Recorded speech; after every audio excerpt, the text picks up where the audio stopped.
passo muito grande na nossa cultura empresarial. A sociedade, o que ganha com isso a sociedade onde nós vivemos? O estímulo para a tendência ao empreendedorismo, né? Então, como vocês sabem, infelizmente a educação tradicional no Brasil, ela cria gente, ela forma gente para ser empregado. Dificilmente forma pessoas para serem empreendedores. Então, esta mentalidade que nós pretendemos incutir nas empresas vai criar uma atração para o empreendedorismo. Ou seja, a pessoa sabe que vai ter um pouco mais de apoio, vai ter gente especializada que pode ajudá-la a resolver problemas e vai evitar a maioria dos riscos que ela corre sendo empreendedor no nosso país. Criar ou melhorar produtos, né? Significa o seguinte, vai ter apoio para fazer coisas melhores, para poder atender mercados mais sofisticados. Inovar ou melhorar processos de gestão, da mesma forma. Implementar clusters com competência de comércio exterior, como o palestrante anterior falou, o caso da cerâmica brasileira é um belo exemplo desse tipo de atividade. Promover a dinâmica de integração entre empresas, que é um ponto fundamental, que hoje é extremamente difícil ainda você ver a integração de empresas de uma forma amistosa. Aproveitar economias de escala nos processos operacionais, compra, manufatura, distribuição. Isso já existe em algumas situações chamadas cooperativas de compras, né? Especificamente. Mas a ideia aqui é estender mais, não é só em compra, é em manufatura, distribuição, comercialização e outros. Formação de redes de negócios locais, nacionais e internacionais. Então é importante que se forme uma rede de negócio, uma network, como falam os americanos, de modo que você tenha uma continuidade naquilo que você está fazendo, tenha uma credibilidade no mercado. Espalhar, socializar o conhecimento da exportação. Nós temos que fazer com que todos pensem nessa saída, porque para o nosso país, o mercado interno vai acabar crescendo na medida em que nós tenhamos mais riqueza interna. E essa riqueza só vai poder existir, na atual condição, na hora que a gente conseguir fazer com que os nossos produtos sejam aceitos lá fora e as pessoas tenham mais interesse em fazer produtos para a venda ao exterior. Espalhar, socializar as good manufacturing practices. Na hora que a gente é obrigado a fazer coisas com níveis de qualidade controlados, com aceitação por pessoas de fora, que tem seus parâmetros de avaliação, que nós precisamos atingir, com certeza nós vamos ter que fazer um trabalho interno muito forte para atingir esses parâmetros. Com isso, todos nós vamos sair ganhando. A competitividade é um quadrinho que mostra bem onde é que nós queremos chegar. As empresas isoladas, elas têm duas saídas. Ou a eficiência coletiva, ou elas serão condenadas se estiverem isoladas. Se elas ficarem juntas, quais são as formas com que elas podem sobreviver e prosperar? Pode ser as redes, as cadeias ou os clusters. Tá?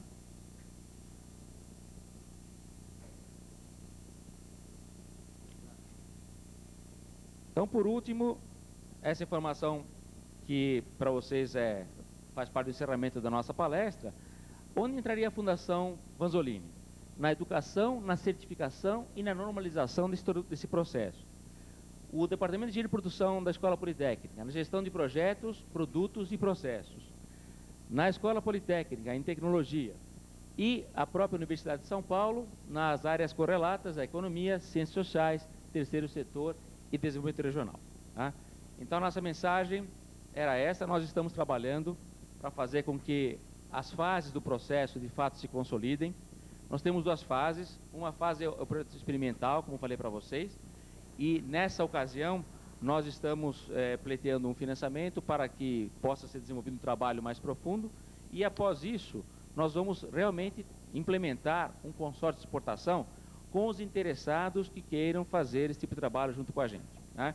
Então, eu falo para vocês agora que se alguém da plateia se interessar, tiver algum conhecido, algum parente ou algum amigo que queira fazer parte desse nosso consórcio de exportação que vamos formar ainda, venha nos procurar. Nós teremos imenso prazer em atendê-lo e explicar qual é o nosso significado, qual é o sentido de tudo aquilo que nós estamos fazendo. Tá? Muito obrigado.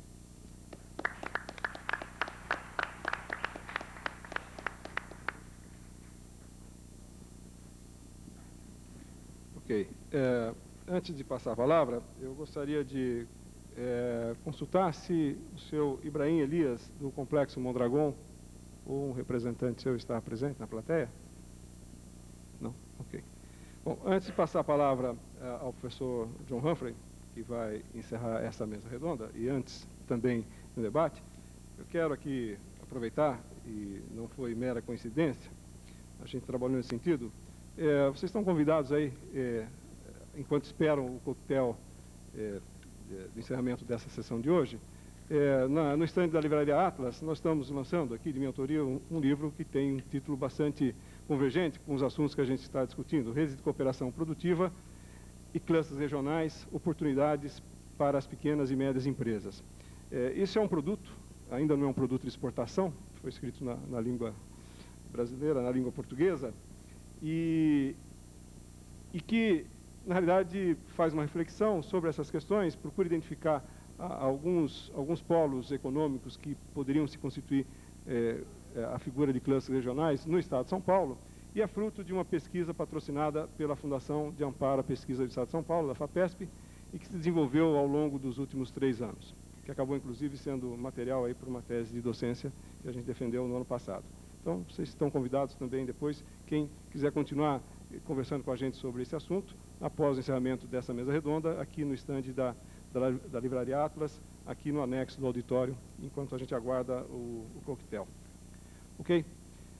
Bom, na sequência eu passo a palavra, então, ao professor John Humphrey, que é professor do Institute of Development Studies da Universidade de Sussex, que vem pesquisando temas convergentes com esse nosso assunto, e que conhece a realidade brasileira há mais de 25 anos. Na realidade, o John Humphrey é um brasilianista, conhece bastante a realidade brasileira e pesquisa muito as questões da indústria e da pequena e média empresa em particular. Por favor.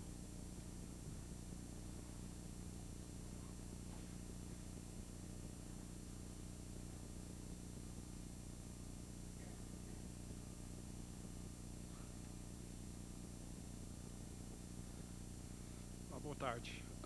Primeiro, eu gostaria de agradecer aos organizadores desta conferência, desta sessão, para me convidar a participar nesta mesa. E segundo, eu gostaria de pedir desculpas por meu português bastante imperfeito. Mas espero que vocês conseguem me entender. As minhas observações se reúnem em 3 pontos principais. O primeiro, que exportar é difícil, é cheio de riscos. E os consórcios reduzem os riscos para as pequenas e médias empresas. Ponto 2, eu acho que há mudanças estruturais nos mercados de exportação que dificultam a ação dos consórcios hoje em dia. E 3, que nestas condições também precisa juntar ao trabalho de promover os consórcios outros modos de inserção das pequenas e médias empresas nos mercados internacionais. Então, primeiro ponto. A gente sabe que exportar é nada fácil. Uns anos atrás, um economista da Universidade de Oxford, Sanjay Lal, notou que os custos de acesso para os mercados foram poucos considerados pelos economistas. Para os economistas, se você produz um produto de qualidade e custo razoável, necessário para o mercado, se vende o produto, não tem problema. Então, todo o problema de competitividade se dá dentro da fábrica. A gente sabe, acho que os economistas também já sabem agora, não quero implicar com os economistas, eu sou sociólogo, então, mas que a gente sabe que, de fato, os custos de marketing, os custos de acesso aos mercados podem ser muito altos. E, sobretudo, são altos quando se tenta entrar nos mercados no exterior. E os custos que se enfrenta ao entrar nos mercados no exterior são de 3 tipos importantes, diferentes. O primeiro é que é necessário captar informações sobre o tipo de produto que o mercado exterior quer.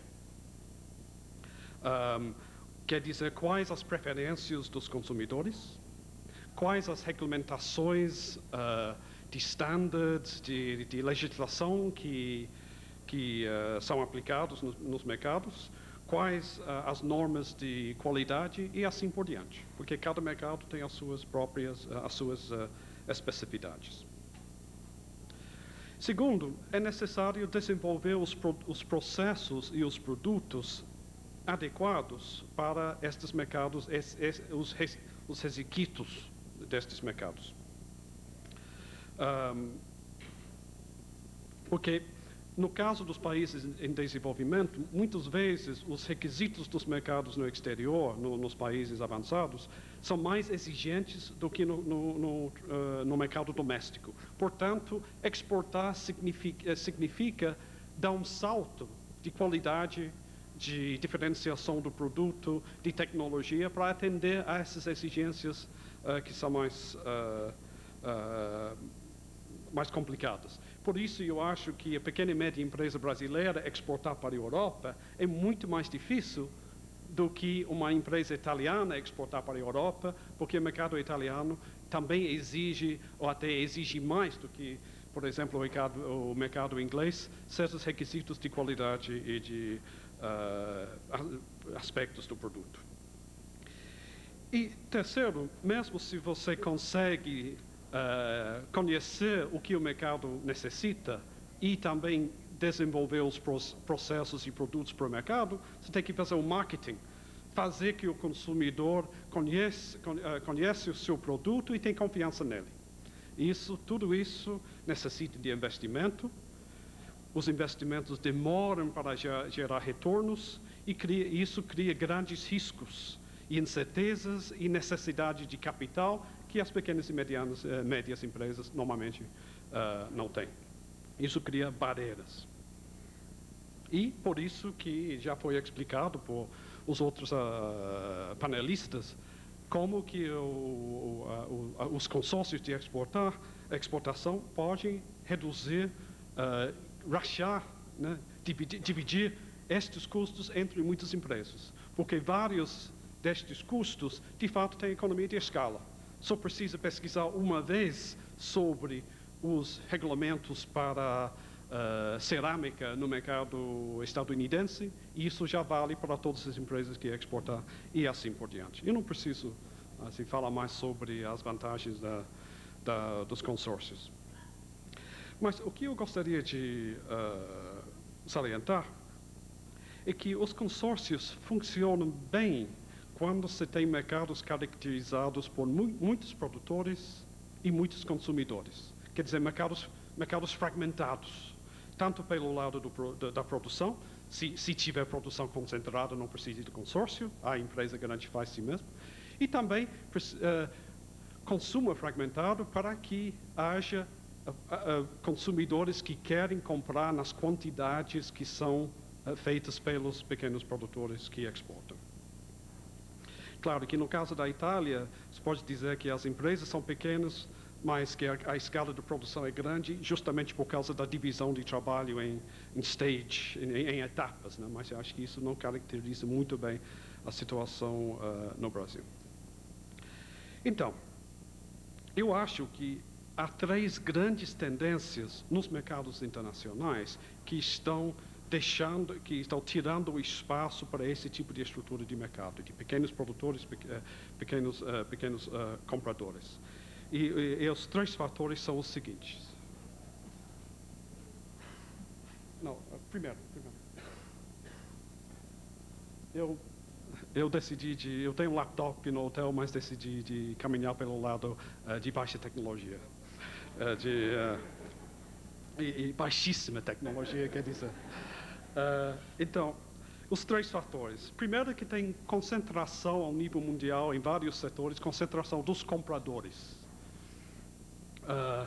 Que através da emergência das grandes redes de lojas e os grifes, os supermercados, os mercados do atacado estão sendo cada vez mais concentrados. Então, o Walmart compra para milhares de pequenas lojas, a quantidade é bem grande. O Nike vende no mundo inteiro, concentra o design, assim por diante, tem as grandes empresas. Eu vou falar mais um pouquinho sobre isso. Em segundo lugar, eu acho que uma parte da estratégia competitiva moderna na área de retail, no varejo, é a diferenciação do produto. E que isso, segundo ponto, a diferenciação do produto, isso aumenta o papel do próprio comprador, o retailer, a loja, o grife, na própria definição do produto. Portanto, em vez de ter uma relação de mercado, de distância, você tem uma relação cada vez mais estreita entre quem que vende o produto e quem que produz o produto num processo de definição conjunta do próprio produto, da parte de desenho, design. E terceiro, eu acho que tem a questão de risco, que os compradores de produtos enfrentam uma série de riscos ao entrar ao fazerem contratos com os fornecedores. E esses riscos são de diversos tipos, de falta de produto, de qualidade, de segurança e higiene do produto, de satisfazer as regulamentações nos mercados de exportação.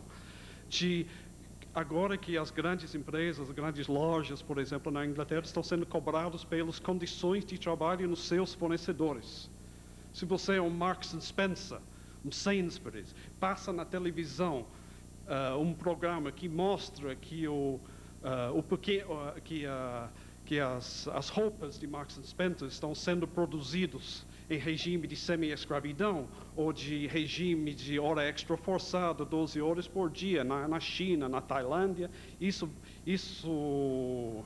bate muito mal com os consumidores. E eles têm muito medo de ser pegos, por ser presos por este tipo de situação. Portanto, elas têm uma série de estratégias de reduzir o risco frente à relação com o fornecedor. E eu gostaria de exemplificar estes 3 fatores, dando um só exemplo. O exemplo pode parecer um pouco esquisito, porque é o exemplo da horticultura, frutas e verduras. Mas, de fato, fruta e verdura, além de ser um setor super interessante na Europa, é também um setor que tem as características de manufatura, como que eu vou explicar agora. É mais parecido, um setor mais parecido com a manufatura do que a agricultura. Então, 15, 20 anos atrás, a maior parte do comércio de frutas e verduras na Inglaterra foi feito pelas pequenas lojas e pelo um sistema de comércio varejista, inclusive a importação. Isso abriu a possibilidade de pequenos produtores, pequenos exportadores na África, sobretudo na Quênia, de exportar sobretudo legumes fora de sazão, quer dizer, exportar legumes do verão da África na época do inverno inglês. E tinha um monte de pequenas empresas que participaram neste projeto. Mas desde aquela época, nos últimos anos, toda a estrutura deste mercado mudou em função das 3 tendências que acabo de apontar. Você coloca o segundo slide. Dá para ver? Mas, tá bom. Primeiro, concentração. Hoje em dia, 75% de todas as vendas de frutas frescas, verduras, são comercializados dentro de 5 redes de supermercados na Inglaterra. Quer dizer, todo o setor foi altamente concentrado. Isso se vê também na área de vestuário, de calçados, né? Tem meia dúzia de grandes empresas europeias e americanas que controlam uma boa parte da produção mundial, exportação mundial de calçados, e assim por diante. Segundo ponto, que os supermercados têm adotado estratégias de concorrência baseadas na diferenciação do produto. Então, os produtos são muito mais processados hoje em dia do que no passado. Então, você não compra cenoura. Tá bom, tem um preço. Mas cenoura empacotada, você dobra, mesmo cenoura empacotada no sacola de plástico, você paga o dobro. Se quiser cenoura já ralada, já cortada, picada, preparada, jogue direto no forno de raios, como se chama? Forno de micro-ondas, isso já custa mais ainda. Se quiser um pequeno cenoura batom pronto para comer como snack, né? Mais como crisp, não sei o quê. Isso custa 10 vezes a mais do que o cenoura básico. Né? Então tem uma diferenciação e o markup é enorme. Então tem maior embalagem, tem maior processamento. Uma vez que o produto passa a ser pronto para comer, você precisa obedecer todas as regulamentações de processamento de comida exigido pelo mercado europeu. Custa, mínimo, $500 milhão para ter uma unidade de processamento de produtos pronto para comer. Isso $500 milhão se quiser colocar em Zimbábue. Portanto, não é pequeno produtor nem pequeno exportador que vai entrar neste mercado mais, porque isso é uma coisa de firma grande, $500 milhão. Terceiro, tem a questão de riscos. Os riscos são de uso de pesticidas, a questão de higiene, que acabo de falar, para produtos preparados, condições de trabalho, disponibilidade do produto, porque se o consumidor quer comprar uma coisa importante, vamos dizer, framboesa, em dezembro, quer dizer, no nosso caso, meio do inverno, se não tiver, ele vai para outro supermercado e faz o resto das compras lá também. Então, a disponibilidade do produto 12 meses por ano é uma coisa absolutamente imprescindível. Então, prateleira vazia é a coisa que mais uma das coisas que mais, como se diz, amedronta os dirigentes dos supermercados. Portanto, para enfrentar todos os riscos, os supermercados começam a criar cadeias de produção que são muito monitoradas, muito controladas, muito estreitas e com poucos fornecedores, poucos grandes fornecedores. Então, houve uma expulsão dos pequenos produtores, dos pequenos exportadores da cadeia de produção.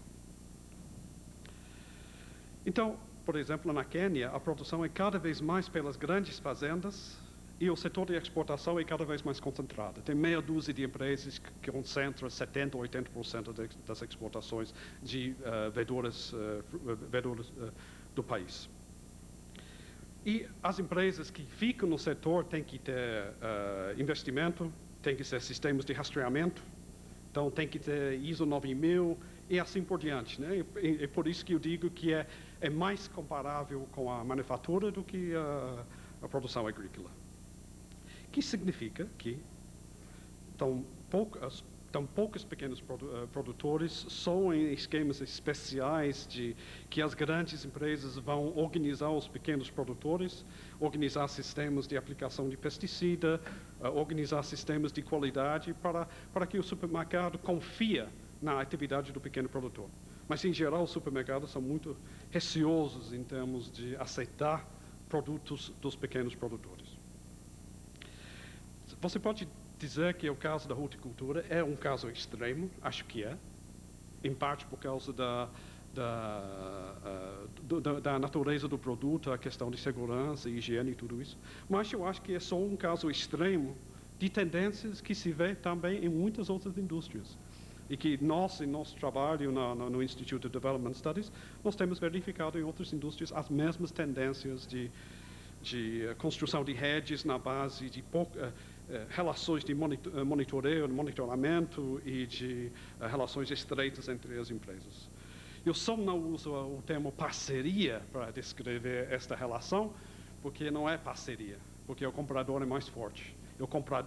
As pressões na cadeia são impiedosas. Então, dizer parceria, eu acho que é brincadeira, não gosto da palavra. E certamente os fornecedores não gostam da palavra. Então, é como que se diz na automobilística aqui, né? Você tem parceria, só que o cara é o urso que aperta o seu peito, que não é nada pouco desagradável. Então, quais as consequências disso? Primeira consequência, para terminar, 3 consequências. Primeiro é que, se quiser montar os consórcios, é importante identificar o tipo de mercado que você enfrenta. Não adianta tentar montar consórcio de pequena empresa se, de fato, o setor do mercado, o segmento do mercado de exportação que mais cresce, é aquele segmento controlado pelos grandes compradores e os seus grandes fornecedores. Então, você tem que escolher com muita cautela, muita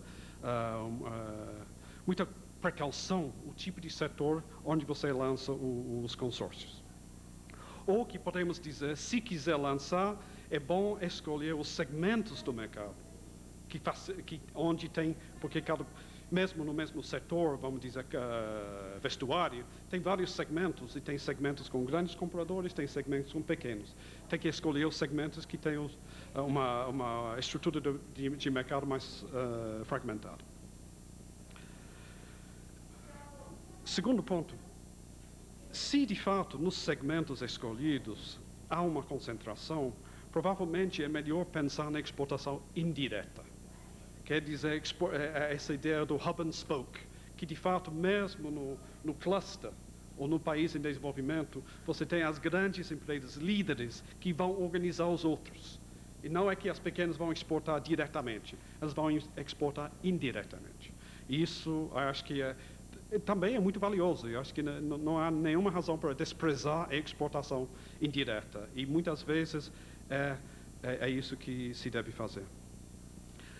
E, por último, eu diria que, quando você fala do sucesso dos italianos, que acho que é inegável, ainda que eu acho que a própria estrutura dos distritos industriais na Itália está começando a mudar, tem emergência de empresas maiores que estão organizando os menores com maior frequência, mas que os italianos, mesmo as empresas pequenas, têm a capacidade de oferecer um produto, uma solução para o comprador, uma solução de desenho, de qualidade, de confiança, e que isso é necessário. Se quiser vender diretamente para os mercados mais sofisticados, de vender produtos mais sofisticados, você precisa ter uma solução na qual o comprador tem confiança. Por isso, eu acho que você não começa a exportação aqui, porque tem que ter muita competência, muito investimento, muita competência na área de produção, na área de qualidade, na área de logística, na área de desenho, para satisfazer este tipo de mercado. Portanto, eu acho que se quiser seguir o caminho dos italianos, você tem que adquirir uma série de competências para entrar nos mercados que os italianos dominam. Por isso, eu acho que não é uma coisa de fazer desde já, ou pelo menos não é todo mundo que pode fazer isso. Portanto, também você tem que selecionar o seu mercado e pensar numa estratégia de aquisição de competências para que você chegue nestes mercados. Porque é uma coisa que a competência você adquire ao longo do tempo. Eu acho que a fala do professor Flori hoje de manhã apontava de uma forma muito interessante o tipo de competência que você pode adquirir em várias etapas da cadeia, e se, por exemplo, você só produz e não tem capacidade de desenho, porque você tem esta posição na cadeia de ser um só produtor, isso necessita grandes esforços locais, institucionais, para superar a barreira do desenho, porque você não adquire esta competência naturalmente através da sua participação na cadeia. Eu paro por aqui. Obrigado.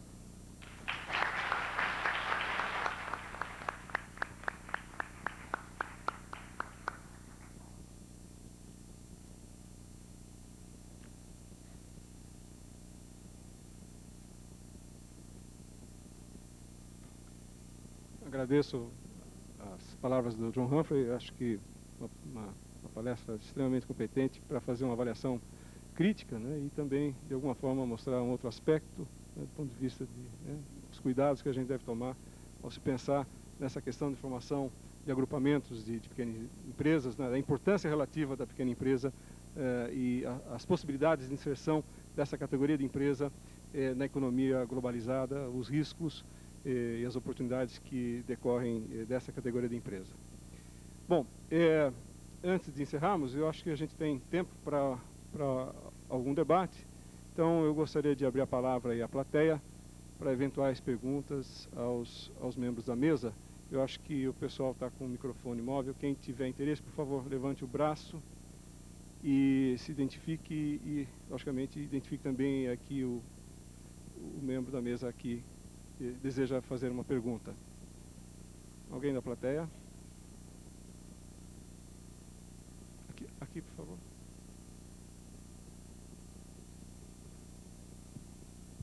Oi, meu nome é Flávia, eu estou começando agora o doutorado com o professor Amato, e eu gostaria de saber da experiência do cluster do setor cerâmico, se você tem algum exemplo para ilustrar a questão da cooperação entre essas empresas, porque eu vejo que são empresas familiares, são empresas que não requerem uma tecnologia muito grande, um investimento tecnológico muito grande, e dentro dessas empresas você vê uma questão cultural muito forte de ser contra a cooperação, né?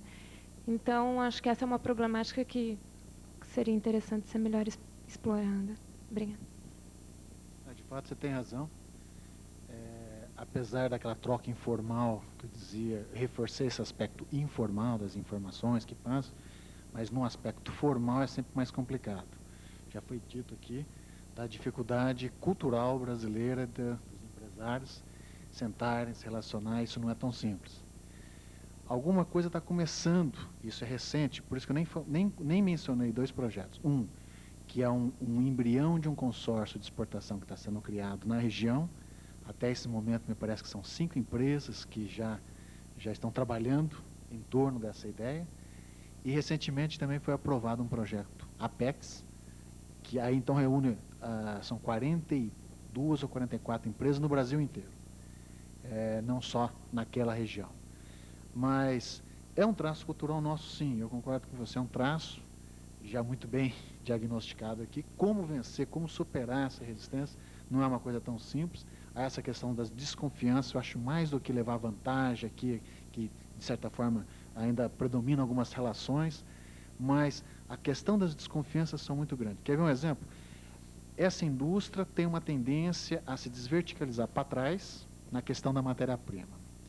Se todas trabalham com a sua própria matéria-prima, se todas têm a sua pequena unidade de mineração, depois esse trabalho, até transformar no que nós chamamos de massa cerâmica, que é o que dá o suporte cerâmico, isso feito numa escala pequena, não dá a necessária produtividade que poderia atingir se, por exemplo, apenas uma ou algumas grandes empresas fizessem esse trabalho. Como a gente observa, por exemplo, na Espanha.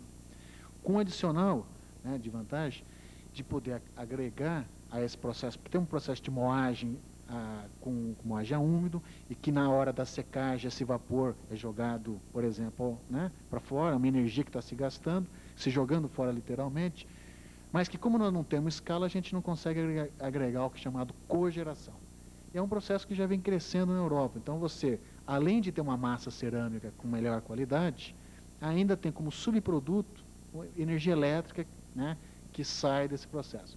Isso é um processo relativamente simples, que bastava ter uma cooperação entre eles, com ganho óbvio, evidente, com experiência já consolidada, isso apesar de ser recente, mas já tem experiência consolidada, já tem indústrias, já tem alguns pools de empresas participando disso na Europa.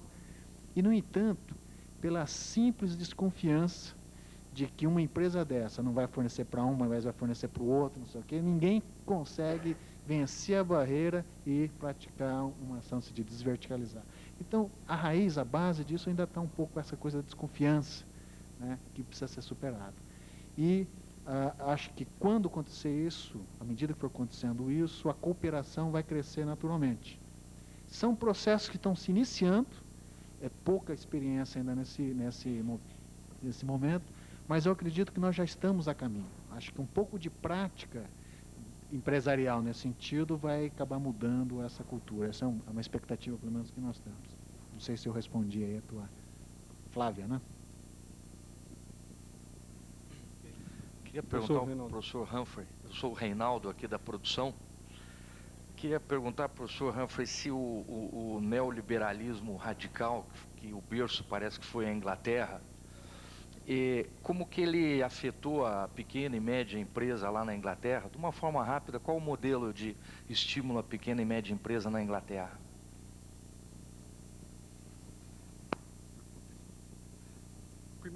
Eu devo dizer que não sou experto sobre a Inglaterra. Eu conheço mais o Brasil do que a Inglaterra em termos de pesquisa e de leitura, né? Eu diria que, De fato, o governo inglês teve um programa de formação de redes de cooperação entre as empresas, que foi baseado no sistema que foi implementado na Dinamarca nos anos 90, que se baseia mais na área de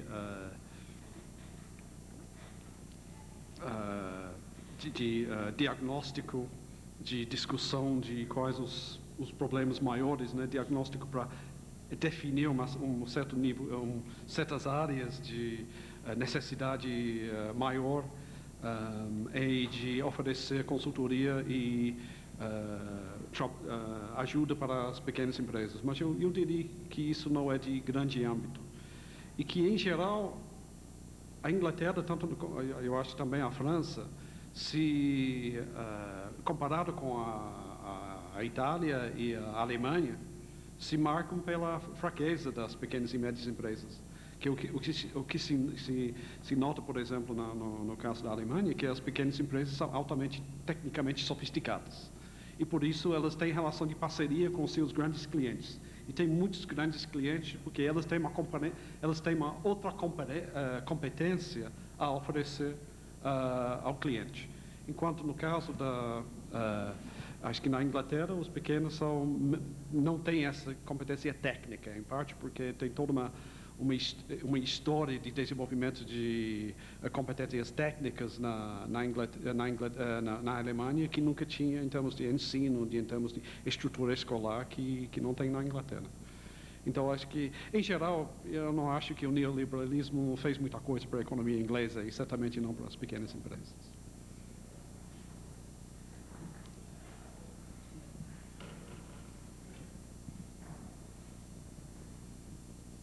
Rodrigo Ribeiro, Departamento de Engenharia de Produção da UFMG.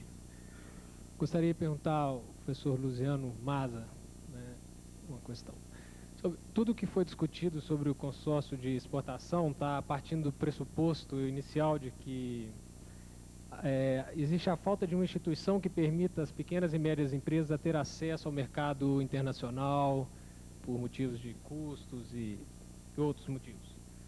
Porém, se a gente analisar a palestra do senhor José Pascoal, né, percebe-se, pelo menos no setor cerâmico, que todas as atividades de maior valor agregado, como esmaltes, como colocado por ele, máquinas e equipamentos, são realizadas ou estão localizadas no exterior, são importadas. Isso me leva a pensar que o sucesso, no caso dos distritos italianos, como colocado pelo professor John Humphrey, é devido a uma enorme competência, não só porque conseguiu-se fazer lá consórcio, né, de exportações, eles têm competência para conseguir exportar, né? Junto com esse projeto de elaboração de consórcio de exportação, vocês estão prevendo projetos paralelos de diagnóstico do setor que se dispor, né, a entrar nesse projeto de diagnóstico, levantamento das lacunas tecnológicas e atuação nessa lacuna, quer dizer, como colocado pelo professor Humphrey, é necessário que nós tenhamos todos um trabalho anterior, né, os 2% da participação das pequenas e médias empresas na exportação, à toa, né? Eu gostaria de saber o que vocês estão fazendo também nesse sentido de, diagnóstico e capacitação da nossa indústria. Bom, nas minhas pesquisas a respeito desse assunto, acabei sabendo que existem alguns órgãos, tanto do governo brasileiro como de entidades de classe, que estão muito interessadas em levar esse aspecto de exportação até as últimas consequências.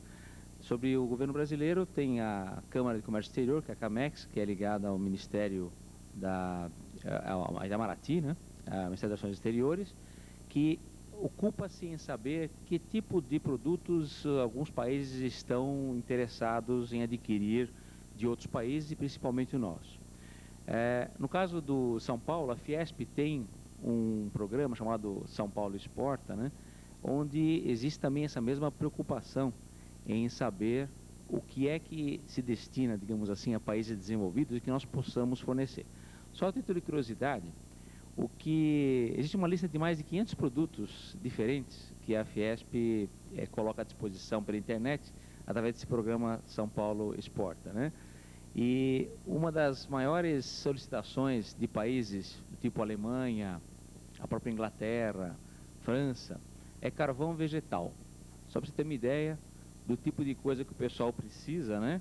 E que a gente, se tivesse um pouco de tecnologia, poderia fornecer carvão vegetal para o mundo inteiro.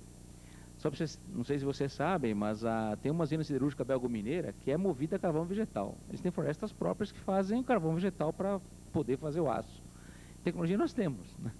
Então, para o alemão, o inglês e o francês fazer churrasquinho, por que não um carvão brasileiro, né? Então, nós temos condições de fazer isso. Acontece que não há nenhuma empresa que tenha condições hoje, pelo menos, ou que tenha ideia, de fazer esse tipo de trabalho para exportar. Mercado tem. Mercado para pedras semi-preciosas, para artesanatos vários, para frutas. Isso tem. O Brasil o Brasil é o maior produtor de frutas do mundo. Exporta 1% da produção. O Chile exporta 30% da produção. Então, oportunidades existem. Eu acho que, de fato, falta o encaminhamento adequado. Existem órgãos do governo, como já citei, que estão interessados em fazer isso. O que a gente nota é o seguinte, não é uma sintonia fina entre eles, de modo a que os recursos, de fato, sejam aplicados com uma coerência que possa ajudar a todos os envolvidos, né? O empresário brasileiro também ele já teve experiências de exportação, aqueles que já tiveram e se queimaram, eles não querem voltar a ter a mesma experiência. Isso eu falei com alguns que tiveram essa oportunidade no passado e que infelizmente não foram bem sucedidos e os gastos foram muito grandes.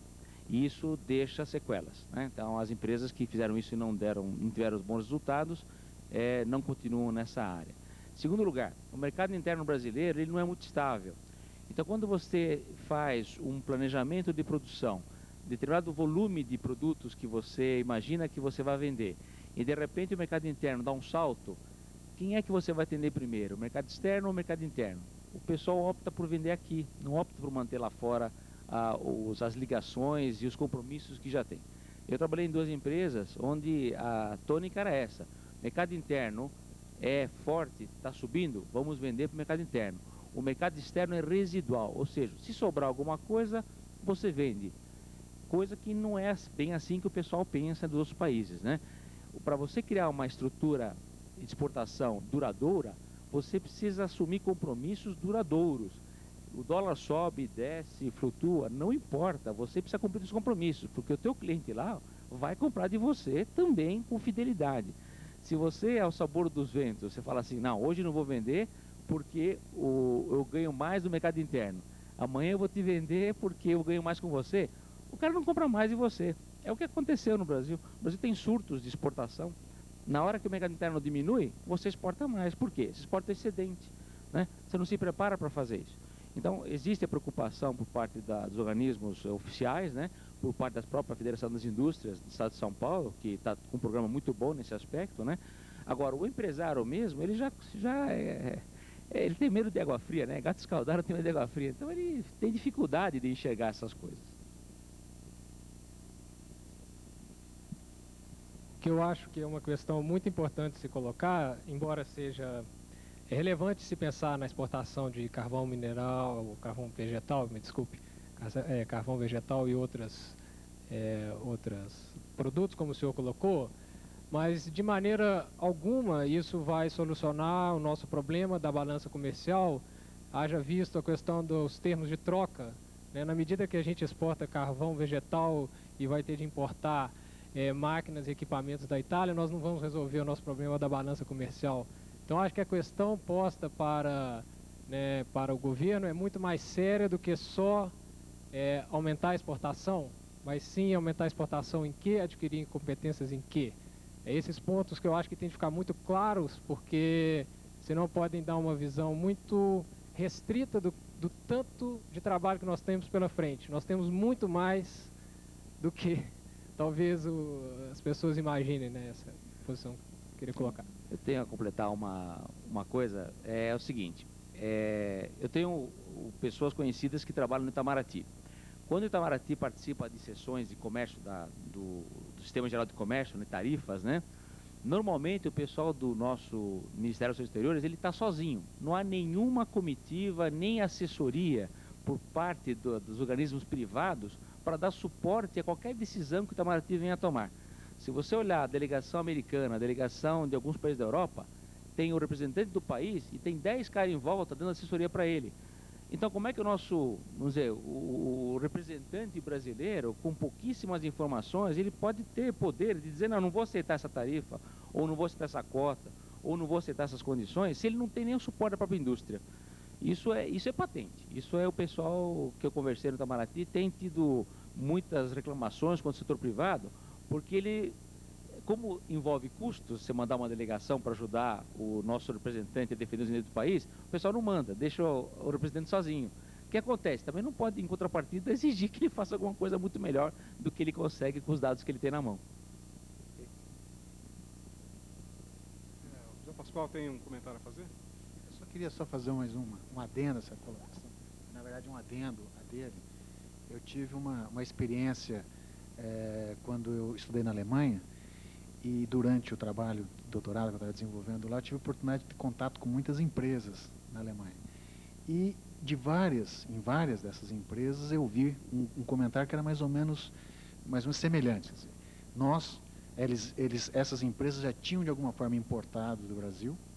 Então, o que ficou registrado na Alemanha, assim, o Brasil é um ótimo exportador de lote desses de amostragem, a qualidade é fantástica. Na hora que entra no regime normal aí a qualidade cai, quer dizer, a gente não consegue manter qualidade, isso é uma coisa assustadora para eles, porque eles falavam assim, não importa se é de baixa, média ou alta, mas tem que ser constante. Então, além da questão mencionada aqui, de uma hora você entrega, outra hora você não entrega, também tem a questão de uma hora você entrega com a qualidade A, outra hora com a qualidade B, e isso eliminava uma boa parte das empresas que tentaram esse processo de exportação lá, principalmente no caso da Alemanha, porque tive essa experiência, e ficou registrado isso. Então, é outro ponto que precisa ter um cuidado muito grande. Uma coisa que você colocou, você disse que a Itália, por exemplo, ela tem competência em exportar. Eu diria que mais que competência, ela tem necessidade de exportar. O mercado interno é realmente muito pequeno. Você lembra sempre que o mercado italiano tem 60 milhões de habitantes, o PIB pro capita é bastante elevado, mas lembra sempre que os produtos, as indústrias italianas, elas tradicionalmente, elas são fragmentadas. Quer dizer, aqui fala-se em cooperação, em desverticalização da produção, quando na Itália as empresas naturalmente já nasceram desverticalizadas. Elas tradicionalmente já são especializadas em determinados setores da produção, em determinados elos da cadeia da produção. Então, necessariamente, sendo tão especializados, o mercado delas, o nicho de mercado delas é talmente pequeno que elas têm que exportar.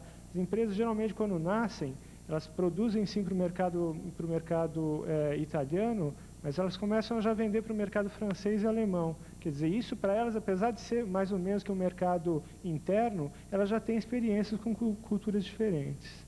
Né? Nós também precisamos muito de exportar por causa da nossa balança comercial, porque o nosso mercado interno também é baixo devido à má distribuição de renda no país. Mas daí, cadê a nossa competência? Eu acho que esse é o principal ponto que está, desde hoje de manhã, aparecendo em todas as palestras. Esse é um outro ponto. Ficar muito marcado para nós. Esse é um outro ponto. Você disse que tem uma controvérsia em você estar querendo exportar e, ao mesmo tempo, tendo que importar tecnologia.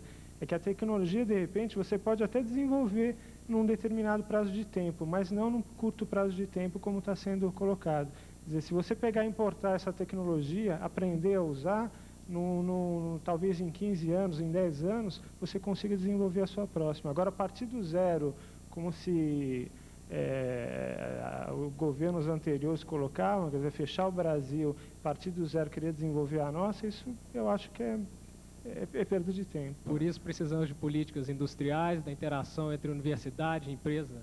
Um trabalho muito árduo para todos nós. Não, sem dúvida. Alguma pergunta a mais? Temos alguns minutos ainda para alguma pergunta? Não? Ok. Bom, então eu quero agradecer imensamente aí a contribuição dos palestrantes, né? O Sr. Ronaldo Padovani, do Instituto Italiano para o Comércio Exterior, do senhor José Pascoal, do Centro Cerâmico Brasileiro, do professor John Humphrey, da Universidade de Sussex, do Instituto de Desenvolvimento de Estudos do IDS, e do Luciano Maza, colega aqui da Fundação Vanzolini, e a plateia que esteve dando demonstração de interesse sobre esse tema. Acho que até é sintomático que é um tema relativamente novo para nós, no âmbito da engenharia de produção, e, ao mesmo tempo, sinalizando que é um tema extremamente rico para se produzir novas ideias, né, desenvolver trabalhos acadêmicos, trabalhos aplicados, teses, dissertações, trabalhos de iniciação científica e tudo mais. Agradeço mais uma vez a oportunidade, espero que vocês continuem tendo um bom proveito aí do nosso evento e uma boa noite a todos. Obrigado.